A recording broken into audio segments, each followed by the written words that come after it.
Morning. Well, breaking news overnight, fire destroys an onion facility in Parma. KBOI2's Lauren Clark is live at the scene to give us a look at what's left this morning and to explain why firefighters say they're actually familiar with the location of this fire.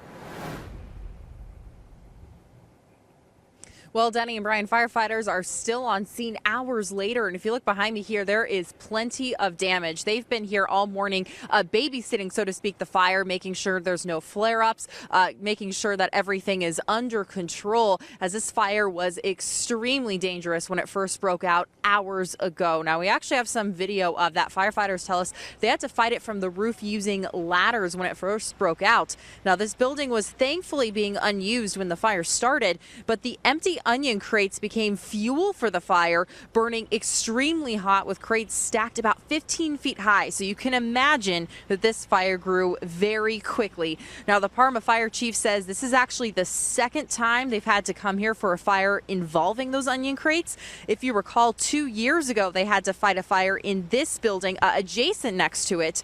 He said that that one was way more difficult to fight because the fire was in a more open area. Well, this time firefighters only fought the fire defensively. The biggest challenge they faced, though, was trying to prevent it from spreading to other buildings and keeping that building intact. A lot of civilians running around, and the building being closed up and full of fire and just kind of waiting for it to come out was the hard part. Now, you're taking kind of a look here at some other video of the fire.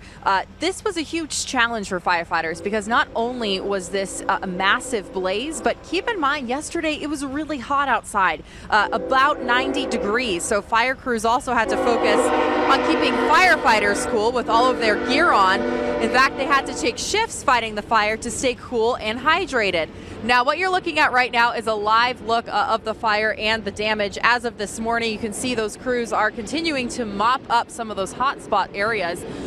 It's a little too hot right now for an investigator to come on scene and try to figure out what the cause of this fire was. You can see here all the damage, all the burn marks that this fire caused. If you recall, last time they actually figured out that the cause of the fire back on the one that happened to the building next to it in 2016 was caused by teenagers. Well, right now we don't exactly know what the cause of this fire is because it's a little too early, but I will be speaking with investigators to try to figure that out for you by the end of the day.